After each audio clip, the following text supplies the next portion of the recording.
जय माता दी। जय मेरी गुरु माँ मीनू माता जी की। जय कुरुक्षेत्र दरबार की जय हो। भिवानी दरबार की जय हो। जय माता दी सभी भाई और बहनों को। जय माता दी सभी भक्तों को, सभी शिष्यों को। आज मैं आपको बताऊंगी कि कई बच्चों का सवाल था कि जैसे कुछ अच्छा भी दिख रहा है और कुछ बुरा भी।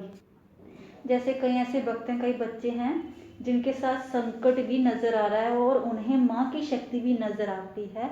तो भक्त परेशान होता है कि हे देवी माँ, हे आदि शक्ति माँ, कि मैं तेरी भक्त हूँ, मुझे अच्छे के साथ बुरा क्यों नजर आ रहा है।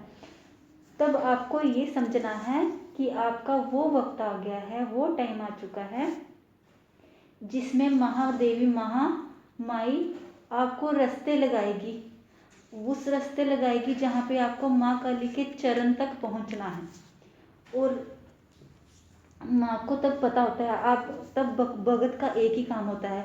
अगर जब माँ को पता चल जाता है कि मेरा भगत सच्चा है, वो मेरी भक्ति करना चाहता है, तो तब ऐसा होता है कि माँ काली की शक्ति के साथ जो आपके साथ चल रहा संकट होता है वो लड़ता है। महामाई आपके लिए उस संकट को काटने के लिए महामाई आपके साथ साथ चलती है। इसलिए आपको अच्छे के साथ बुरा भी नजर आता है, क्योंकि उसके आपका कार्य कुछ नहीं, आपको सिर्फ भक्ति करनी है। आपको महामाई को ज़्यादा से ज़्यादा याद करना, आपका यही कार्य होगा। आपको उस संकट की तरफ ध्यान नहीं देना है जो आपको बार बार अच्छाई के साथ नजर आ रहा है। आपका एक ही कार्य होगा, आपको एक ही काम करना है कि आपको ज़्यादा उस वक्त आपको ज़्यादा से ज़्यादा मंत्र करने हैं जो आपको मिले होंगे। काली चालीसा पढ़नी है, माँ को ज़्यादा से ज़्यादा याद करना है। इससे ये होगा कि मेरे भक्त ने, माँ को पता होता है, तब माँ को पता होता है कि मेरा भक्त मेरी भक्ति कर रहा है। तब माँ, जब आपको बार बार गलत चीज़ें भी नज़र आती है, अच्छी भी नजर, इसका मतलब ये होता है कि आप महामाई की भक्ति में लीन हैं। तो माँ को पता चल जाता है, माँ को सब पता होता है कि मेरा भक्त मेरी भक्ति में लीन है। तो देवी माँ क्या करती है, वो संकट आपको बार बार नजर आएगा, या जो आपके साथ होगा या घर होगा, लेकिन उसके लिए आपको चिंता नहीं करनी है। देवी माँ को पता है कि ये भक्त मेरी भक्ति कर रहा है, इसलिए वो संकट अगर आपको नजर भी आएगा तो आपको चिंता नहीं करनी है। देवी माँ अपनी शक्तियों से उस संकट को खत्म करेगी। आपको क्या करना है, सिर्फ माँ महाकाली के मंत्र करने हैं, चालीसा करनी है। देवी माँ महाकाली कहती है कि ज़्यादा से ज़्यादा अगर वो मेरी भक्ति करेगा, मुझ पे भरोसा रखेगा, तो संकट उसका कुछ नहीं बिगाड़ सकता। धीरे धीरे धीरे धीरे धीरे धीरे वो संकट कटता जाएगा। आपकी भक्ति से, आपकी भक्ति की शक्ति से आपका संकट कटता जाएगा और आप ज़्यादा से ज़्यादा माँ के चरण तक पहुँच जाओगे। आपके ये सब करने से, आपकी ऐसे मंत्र जप करने से, आपकी ऐसे काली चालीसा पूजा करने से ज़्यादा से ज़्यादा माँ का तब आपको ध्यान करना है जब आपको बार बार संकट नजर आ रहा है।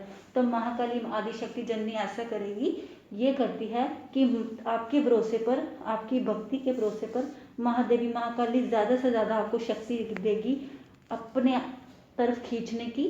तब आप अपनी महाकाली की शक्ति में लीन हो जाओगे और एक धीरे धीरे धीरे धीरे एक ऐसा वक्त आएगा कि संकट का नाश हो जाएगा और आपको महाकाली का रास्ता प्रदान हो जाएगा।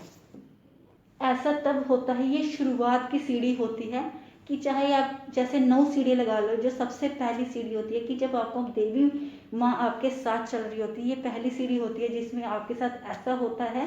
ये माई की परीक्षा होती है, जब आपको संकट भी नजर आता है, माई की शक्ति भी नजर आती है, तो वो आपकी परीक्षा चल रही होती है कि मेरा भगत मेरी तरफ लीन हो रहा है, मेरे लिए ज़्यादा सोच रहा है या सिर्फ संकट के बारे में सोचे जा रहा है। तो आप लोग यही गलती करते हैं कि आप सारा ध्यान संकट की तरफ ले जाते हैं।